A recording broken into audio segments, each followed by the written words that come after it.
সাথে আমরা যে আমাদের জ্বালানি গ্যাসটা পাচ্ছি সেটাও অবশ্যই হচ্ছে এবং এটির সাথে এর মাধ্যমে যে উপকারিতাটা পাচ্ছি আমাদের জৈব আবর্জনাগুলো দূর করছে, বাহিরে ফেলা হতো তাহলে পরিবেশ দূষণ হতো এবং এই গ্যাসটা শেষ হওয়ার পরে আমাদের যে জৈব আবর্জনাটা থাকে সেটা আমরা কৃষিক্ষেত্রে ব্যবহার করতে পারবো, যার ফলে আমাদের রাসায়নিক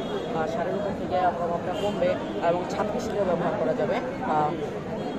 আমাদের পরিবেশের যে বিষয়টা এটা হচ্ছে আর এদিকে আসছে আমাদের যে পানির অপচয় রোধ, আমাদের যে পানির যে স্যার পৃথিবীতে দেখা যাচ্ছে যে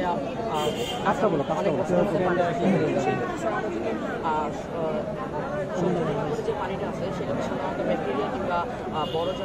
ময়লা সেটাকে যদি আমরা ফিল্টার রাখি এবং ক্লোরিন গ্যাসের মাধ্যমে ব্যাকটেরিয়াকে মেরে ফেলতে পারি তাহলে সেই পানিটাকে আবার ব্যবহার করতে পারি। সেটা ছিল আমাদের আয়োনাইসিস অফ প্লাস্টিক, যে প্লাস্টিক একটা হাইড্রোকার্বন, সেটাকে যদি আমরা জ্বালাই বন্ধ একটা আবদ্ধ পাত্রে জ্বালাই তখন সেখান থেকে হোয়াইট স্মোক বের হয়। সেই স্মোকটাকে যদি ঠান্ডা করা যায় সেখান থেকে আরেকটা হাইড্রোকার্বন উৎপন্ন হয়। সেই হাইড্রোকার্বনটা অনেকটা পেট্রোল জাতীয় থাকে, সেটাকে যদি আমরা প্রক্রিয়াজাত করতে পারি তাহলে সেখান থেকে আমরা বিশুদ্ধ পেট্রোল উৎপন্ন করতে পারি। আমাদের স্যার সেই বিশুদ্ধ পেট্রোল বা জ্বালানিকে আমরা ব্যবহার করার ক্ষেত্রে সেই জ্বালানির মধ্যে আমরা পানি রাখি এবং তার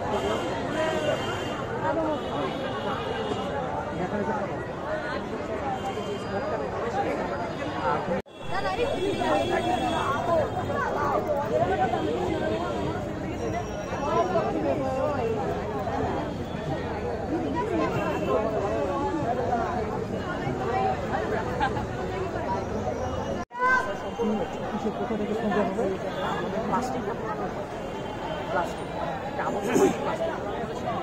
হোয়াইট স্মোক বের হয়, সেটা যদি ঠান্ডা করা যায় সেখানে পেট্রোল সেটাকে করা হলে আমাদের পেট্রোলটা এবং এই পেট্রোলের ব্যবহারের সাথে আমরা বাষ্পীয় বিদ্যুৎ উৎপাদন করতে পারছি। এখানে যদি স্যার আমরা একটা আবদ্ধ পাত্রে পানি রাখি তাহলে সেখানে মানে তাপ দেওয়া হয় জায়গা একটা জায়গা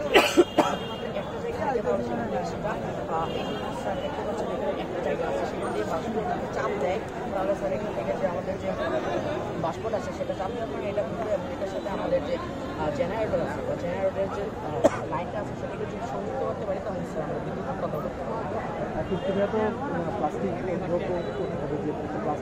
আমরা দেখতেই পাচ্ছি